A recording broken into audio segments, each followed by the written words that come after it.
नमस्कार, जय श्री कृष्णा। संस्कृत साहित्य की क्लास में मैं कुमार संतोष आप सभी स्नेही छात्राओं का हार्दिक स्वागत, वंदन और अभिनंदन करता हूँ। स्नेही छात्राओं, आज हम पुनः उपस्थित हैं आपके समक्ष एक नूतन प्रकरण को लेकर, और उस नूतन या नवीन प्रकरण का नाम होता है कारक प्रकरण। कारक प्रकरण के अंतर्गत हम आपको कारक शब्द की परिभाषा, कारक शब्द की व्युत्पत्ति, कारकों के भेद, उपपद विभक्तियों से संबंधित विभिन्न प्रकार की जानकारियां आपको विगत वीडियो में अवगत करा चुके हैं।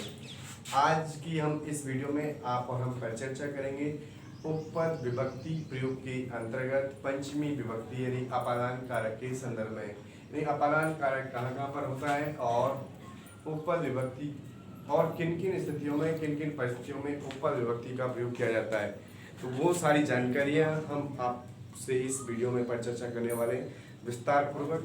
तो आशा करता हूं अगर आप मनोयोग पूर्वक श्रवण करेंगे तो आप अपने अधिगम में अभिवृद्धि करने में समर्थ होंगे।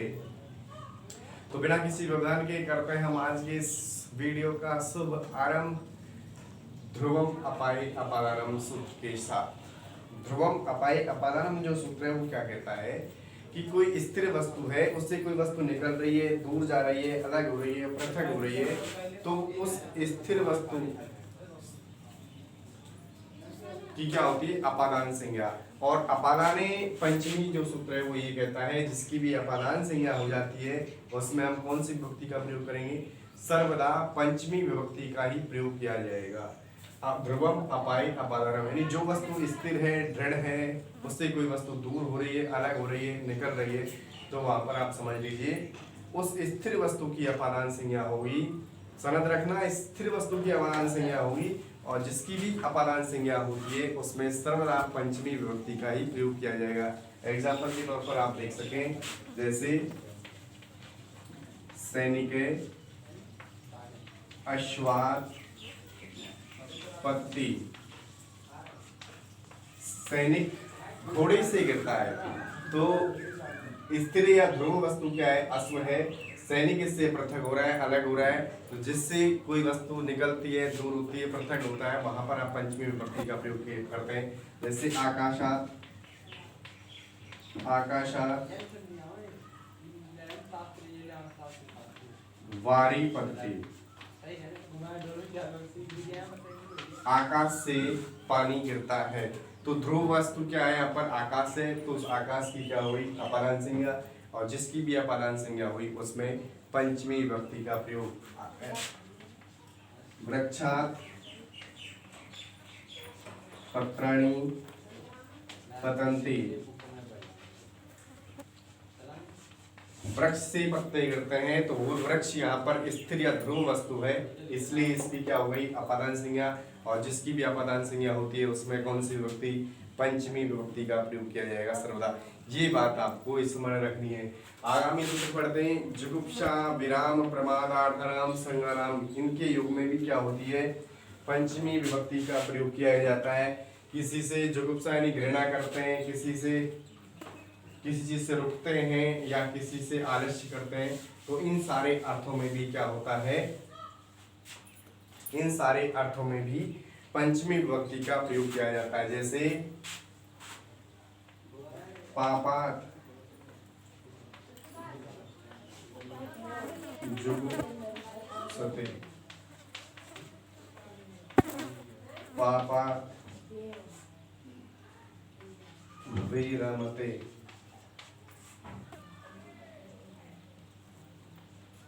पापात,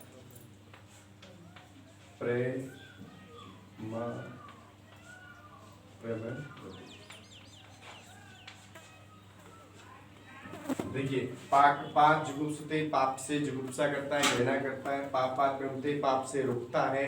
और पापात प्रमादति, पाप से आलस्य करता है, प्रमाद करता है। तो इन सारे अर्थों में भी आप समझ रहे हैं, जिससे जुगुप्सा की जाए, जिससे घृणा की जाए, जिससे नफरत की जाए, जिससे आलस्य किया जाए, जिससे प्रमाद किया जाए, सारे के सारे अर्थों में आपकी कौन सी विभक्ति होगी? पंचमी विभक्ति का प्रयोग होगा। ये बात आपको स्मरण रखनी है। अब चलते हैं हम भीतार्था नाम भय हेतु पंचमी। बहुत महत्वपूर्ण सूत्र है आपका भीतार्था नाम भय हेतु पंचमी।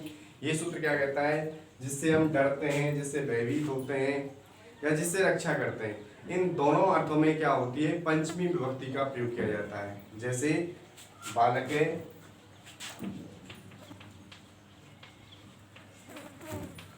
शर्पात विवेति,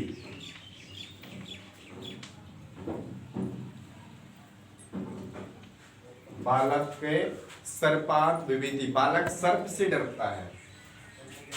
तो इस सर्प में कौन सी विभक्ति का प्रयोग हुआ, जिससे भी डरते हैं, जिससे रक्षा करते हैं, वहां पर आपको चतुर्थी विभक्ति, जैसे शिशु सिंघात विभेति, बालक सिंह से डरता है, तो जिससे हम डर रहे हैं, जिससे रक्षा करते हैं, वहां पर दोनों अर्थों में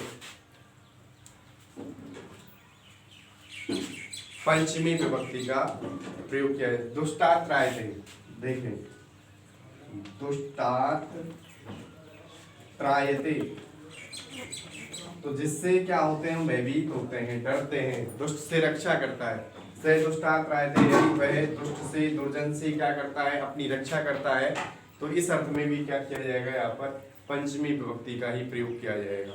ये बात भी आपको समझ रखनी है। भित्ताता नाम बहे, तो पंचमी सूत्र यही कहता है, जिससे हम डरते हैं, जिससे रक्षा करते हैं, उन अर्थों में क्या किया जाता है, आपका पंचमी विभक्ति का प्रयोग किया जाता है। अब आप सूत्र पढ़ेंगे, जनी कर्तु प्रकृति, वेरी इंपॉर्टेंट सूत्र है। जनी कर्तु प्रकृति सूत्र क्या कहता है, जिससे कोई वस्तु जन्म लेती है, उत्पन्न होती है, तो उसमें जिससे जन्म ले ली है, उत्पन्न हो रही है, उसमें क्या करेंगे, हम पंचमी विभक्ति का प्रयोग करेंगे। जैसे कामात् क्रोध अभिजायते, जैसे कामात् क्रोध अभिजायते, जैसे काम से क्रोध पैदा होता है। ब्रह्मणे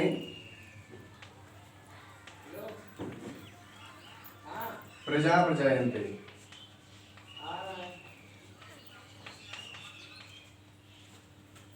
जैसे ब्रह्मा से प्रजा पैदा होती है, उत्पन्न होती है। इन अर्थों में क्या करेंगे, हम अपादान कारक का प्रयोग करेंगे। कामात् क्रोध अभिजायते, काम से क्रोध पैदा होता है, तो यहाँ पर भी कौन सी विभक्ति, पंचमी विभक्ति। ब्रह्मणे प्रजा प्रजायन्ते, ब्रह्मा से प्रजा पैदा होती है, यानी सृष्टि के सृजनकर्ता जो ब्रह्मा जी हैं, उनसे क्या होती है, प्रजा यानी जनता उत्पन्न होती है। इन अर्थों में भी कौन सी विभक्ति का प्रयोग, पंचमी विभक्ति का प्रयोग किया जाएगा। ठीक है, क्लियर है। अब चलते हैं हम भुवय प्रवय, एक आगामी सूत्र है भुवय प्रवय। इस सूत्र को और पढ़ लीजिए आप। भुवय प्रवय क्या कहता है, उत्पन्न होने के अर्थ में भुवय प्रवय, यानी जिससे कोई वस्तु जन्म ले रही है, उत्पन्न हो रही है या निकल रही है, वहां पर आप क्या करेंगे, पंचमी विभक्ति का प्रयोग करेंगे भुवय प्रवय सूत्र के अंतर्गत भी। भुवय प्रवय सूत्र क्या कहता है, जैसे गंगा हिमालया प्रभवती, गंगा हिमालया प्रभवती, गंगा हिमालय से निकलती है। तो जिससे भी निकल रही है, जिससे उत्पन्न हो रही है, उसमें हम आपसे कौन सी विभक्ति, अपादान कारक का प्रयोग करेंगे, और सर्वदा पंचमी विभक्ति का ही प्रयोग हुआ। हम गंगा हिमालय प्रभवती, गंगा हिमालय से निकलती है, इन दोनों अर्थों में क्या करेंगे, हम पंचमी विभक्ति का प्रयोग करेंगे। देखिए, गंगा हिमालय निकलती, जैसे नदी पर्वतात् निसरते, नदी क्या निकलती है, पर्वत से निकलती है। तो यहाँ पर भी हम पंचमी विभक्ति का प्रयोग कर सकते हैं। आगामी सूत्र आपका अंतिम है, आख्यात उपयोगे, यानी नियम पूर्वक किसी से हम शिक्षा ग्रहण कर रहे हैं, नियम पूर्वक किसी से विद्या अध्ययन कर रहे हैं, तो उन अर्थों में भी क्या किया जाएगा, पंचमी विभक्ति का ही प्रयोग किया जाएगा। नियम पूर्वक किसी से कुछ पढ़ रहे हैं, सुन रहे हैं, तो उसमें भी क्या किया जाता है, पंचमी विभक्ति का प्रयोग किया जाता है। आख्याता उपयोग है, जैसे शिक्षका अधीते, शिक्षका अधीते, अध्यापका अभिते, अध्यापक से भी पढ़ते हैं, शिक्षक से भी पढ़ते हैं, उपाध्याय उपाध्याय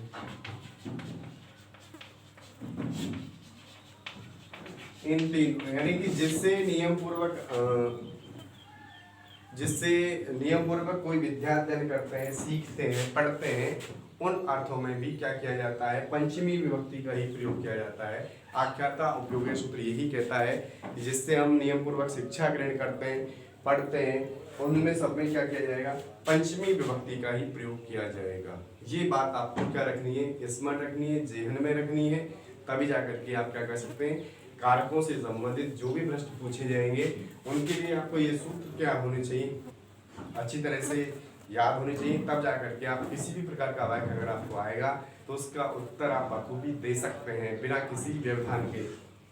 ध्रुवम अपवय अपादानम अपदाने पंचमी जुगुप्सा विराम प्रमादार्थानाम संगनाम वितातनाम वहेतु जनिकर्तु प्रकृति और भुवय प्रभय और आख्यातव्य, ये महत्वपूर्ण सूत्र हैं अपादान कार्य के अंतर्गत जिनका हमने आपको परिचय करा दी है। आशा करता हूँ नेक्स्ट डे हम मिलते हैं कुछ नवीन जानकारियों के साथ। कारक प्रकरण के अंतर्गत कारक प्रकरण को करेंगे हम फिनिश। तब तक के लिए मैं कुमार संतोष आपसे लेता हूँ विदा। जय श्री कृष्ण।